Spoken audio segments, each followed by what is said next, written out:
The day had been long. The dust from the dry earth clung to the disciples' robes as they walked behind Jesus, their sandals wearing thin from the journey.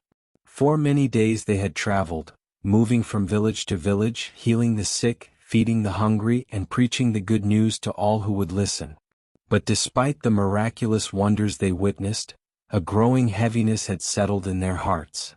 Each disciple felt it, though none had spoken it aloud. The weight of their questions, their uncertainties, and their fears had grown with each passing day. Their journey with Jesus had opened their eyes to new possibilities, but it had also exposed them to the harsh realities of life, the suffering, the loss, and the unanswered questions about the nature of existence itself. As they approached a quiet stream just outside a small village, the sun hung low in the sky, casting long shadows across the land. "Let's rest here," Jesus said, his voice gentle yet commanding. He led them to the banks of the stream, where the water flowed gently over smooth stones. The sound was soothing, yet it did little to ease the tension that lay just beneath the surface of their minds. Peter, usually the first to speak, sat down heavily on the grass. His hands were rough from the labor of their travels, and his face, though strong, bore the lines of weariness. His eyes fixed on the water, but his thoughts were elsewhere. He had always been a man of action, but lately, his heart had been troubled. He had questions about life, about death, and about the purpose of the trials they faced. But how could he, Peter the rock, voice these doubts? Across from him sat John, the disciple whom Jesus loved. John's face, younger and more serene, was contemplative, but even he could not hide the quiet concern that had begun to weigh him down. He had spent many nights lying awake, pondering the mysteries of the world. He often found solace in the presence of Jesus, but even now, the great unknown seemed vast and overwhelming. James and Andrew, sitting nearby, shared a glance. They had been talking in low tones for much of the journey, but the same unspoken fear lingered between them. James, strong and steady, had always been the one to comfort the others, but lately he too felt lost. Andrew, quieter and more introspective, had always looked to his brother for guidance, yet he now sensed that they were all walking into an uncertainty too great to understand. As the group settled by the stream, the golden light of the evening enveloped them in a soft glow. It should have been a peaceful moment, a reprieve from the demands of the crowds, but instead, it only magnified the disquiet in their souls. Finally, it was Peter who broke the silence. "Master," he began, his voice low but resolute, "we have followed you for many days, many years. We have seen miracles, wonders, and signs that can only come from God. But," he paused, searching for the right words, "but there are still things we do not understand. Things that weigh on us. We speak of the kingdom to come, of eternal life, but what is our purpose in this life? What does it all mean?" John nodded, his voice softer but equally earnest. "And what awaits us when we leave this world, Lord? Is there truly peace beyond the suffering we see every day?" The others, though silent, were listening intently. Their questions were the same, each of them grappling with the larger existential issues that had begun to surface as they walked this path with Jesus. Jesus, who had been sitting quietly by the water, turned to look at them, his eyes full of compassion. He had known that this moment would come. His disciples had seen so much, and yet they were still so full of questions. He understood their fears, their doubts, and their longing for reassurance. After a few moments of silence, he smiled gently and said, "Let me tell you a story. There was once a farmer," Jesus began, his voice calm and steady, drawing the disciples into the story with every word. "A farmer who loved his land and worked it with care. One day the farmer went out to sow seeds in his field.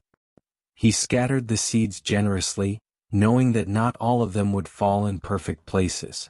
Jesus' voice softened as he described the scene, and the disciples could almost picture it. The farmer walking across his field in the early morning light, his hands full of seeds, tossing them with practiced skill. As the seeds fell, some landed on fertile soil, where they quickly took root and began to grow. These plants grew tall and strong, their leaves reaching toward the sky, nourished by the rich earth and steady rains. Peter, listening intently, nodded. He understood the metaphor, or at least he thought he did. The good soil, the healthy plants, these were the fortunate ones, the ones who had everything they needed. But what about those who didn't? What about the struggles?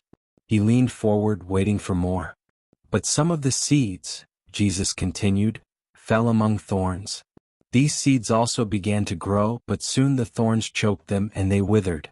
And still others fell on rocky ground. Here Jesus paused and his gaze swept over the disciples. They were listening closely now, their hearts stirred by the imagery he was weaving. One seed in particular fell on a patch of rocky ground far from the others. It was a small seed, fragile and alone, surrounded by hard, unyielding soil. The sun was hot and the rain scarce. The seed lay there waiting, hoping for a chance to grow, but the conditions were harsh. It could see the other seeds sprouting, their roots sinking into the fertile soil, their leaves unfurling to catch the light. But this seed had no such comfort. It felt abandoned, forgotten. The disciples exchanged glances, each of them resonating with the story in their own way. The idea of being that lost seed, alone in a difficult place, struck a chord in their hearts. They had all felt it at times, uncertain of their place in the world, unsure if their struggles had meaning. What happened to the seed? Andrew asked quietly, his voice almost a whisper. Jesus smiled gently. At first the seed despaired. It cried out, wondering why it had been left in such a barren place. "Why was I planted here?" it asked. "What purpose can I serve in this hard, rocky soil?" Peter felt a pang of recognition in his chest. How many times had he asked similar questions? How many nights had he wrestled with the uncertainties of his own journey, wondering if he was truly the man Jesus believed him to be? Jesus' voice grew softer, more tender as he continued. For a long time the seed struggled. It was dry and thirsty with no water to nourish it. It watched as other plants around it grew, while it remained small, weak, and alone. A silence fell over the group. The pain of the seed's struggle mirrored their own unspoken fears. The fear of being left behind, of not fulfilling their purpose, of facing trials that seemed insurmountable. The sun had almost set now, and the sky was painted with hues of pink, purple, and gold. The disciples, though physically tired, were deeply engaged in the story, their hearts aligned with the message that Jesus was unfolding. Even as the cool evening breeze swept through the trees, they hardly noticed it, their focus entirely on Jesus' words. But one day, Jesus continued, something changed. Dark clouds gathered in the sky, and a soft rain began to fall. At first the seed could hardly believe it. It had waited so long for relief, and now finally the rain had come. Drop by drop, the rain soaked into the hard ground, and slowly, very slowly, the soil around the seed began to soften. The disciples could feel the tension in the air lifting, the hope rising in their chests. The rain, the grace, the love, had finally come. The seed, which had once felt forgotten, now sensed a new energy within it. Its roots, though small and fragile, began to push deeper into the softened soil. It wasn't easy. The ground was still rocky, and the seed had to push through the cracks and crevices, but it persevered. Peter's heart stirred with emotion. How many times had he felt like that seed, pushing through the hard, rocky moments of his life, unsure if he could continue, but still driven by something deep within. The seed trusted the rain, trusted that it had not been forgotten. And so, day by day it grew stronger. Its roots went deeper, and soon, a small green shoot appeared above the ground. It was not the tallest plant in the field, nor the most impressive, but it had something the others did not. What was that? John asked, his eyes bright with curiosity. It had deep roots, Jesus replied. Deeper than any other plant in the field. Because it had grown in the hardest soil, it had been forced to dig deeper, to search harder for what it needed. And because of that, it was strong. Jesus paused for a moment, allowing his words to sink in. The disciples sat in silence, each of them reflecting on their own lives, their own struggles.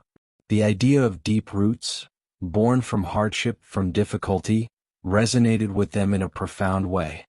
And in time, Jesus continued, the plant bore fruit. Fruit that was sweeter and more abundant than any other in the field. The farmer marveled at how such a strong and fruitful plant had grown in such rocky soil. The villagers too came to taste the fruit, and they were amazed. How can such a thing grow here in this harsh place? They asked. The disciples could almost see it. The plant standing tall in the rocky soil, its roots deep, its fruit plentiful, a testament to the power of perseverance and faith. The plant had fulfilled its purpose, Jesus said softly. It had grown strong not despite the rocky soil but because of it. It had not been forgotten. It had been prepared. When Jesus finished the story, the disciples remained silent, each of them lost in thought.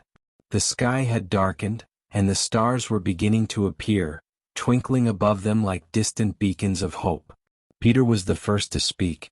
His voice, usually bold and strong, was now quiet, filled with emotion. Lord, I understand now. We are like that seed, aren't we?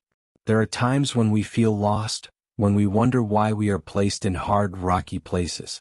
But it is in those moments that we grow. Jesus nodded, his eyes filled with love. Yes, Peter. The struggles you face, the questions you wrestle with, they are not without purpose. They are preparing you.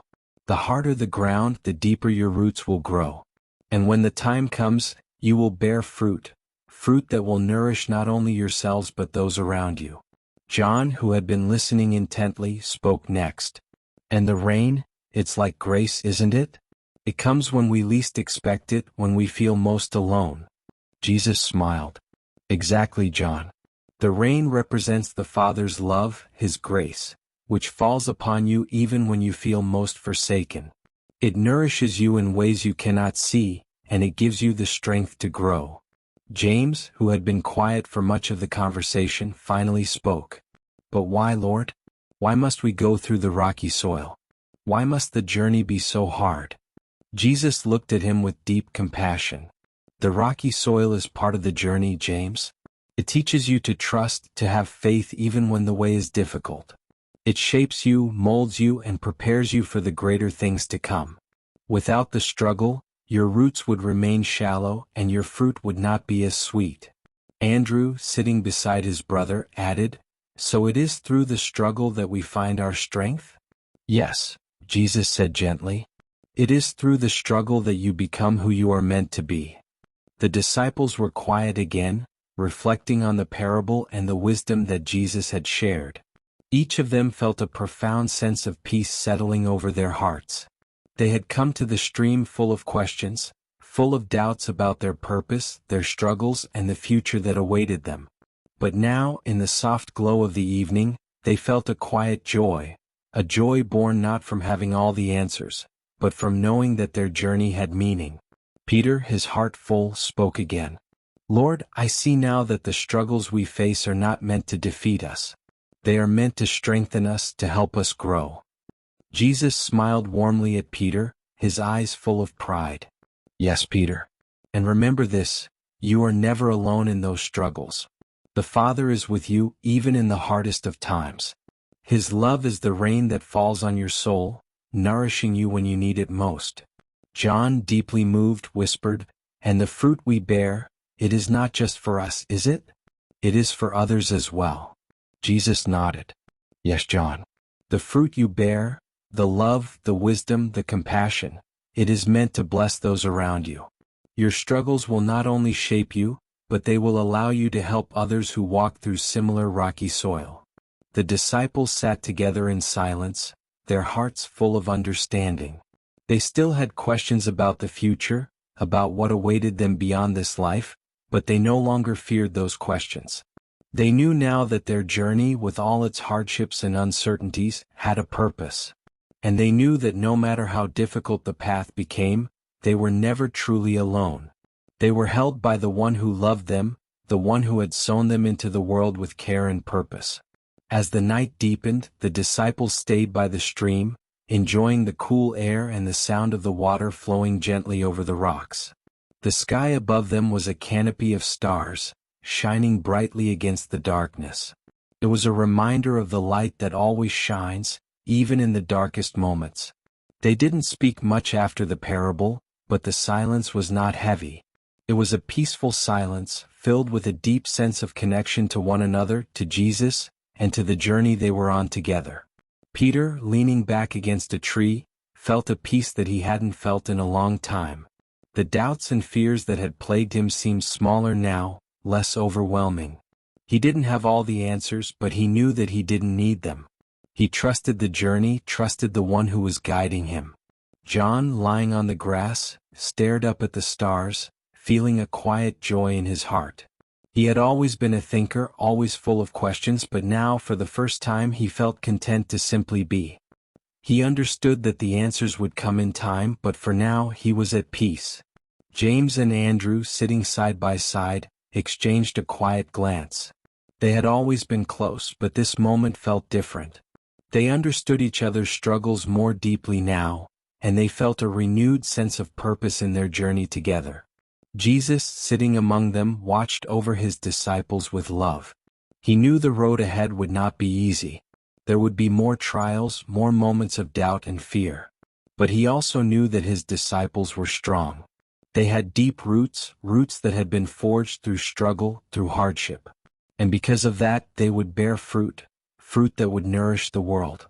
As the night wore on, one by one, the disciples fell asleep, their hearts at rest. The stream continued to flow, the stars continued to shine, and all around them, the world was quiet and still. The next morning, as the first light of dawn broke over the horizon, the disciples awoke, refreshed and renewed. The air was crisp, and the sky was painted with the soft colors of the sunrise. They gathered their belongings and prepared to continue their journey. But as they set out, something had changed. The questions and doubts that had weighed on them the day before no longer felt so heavy.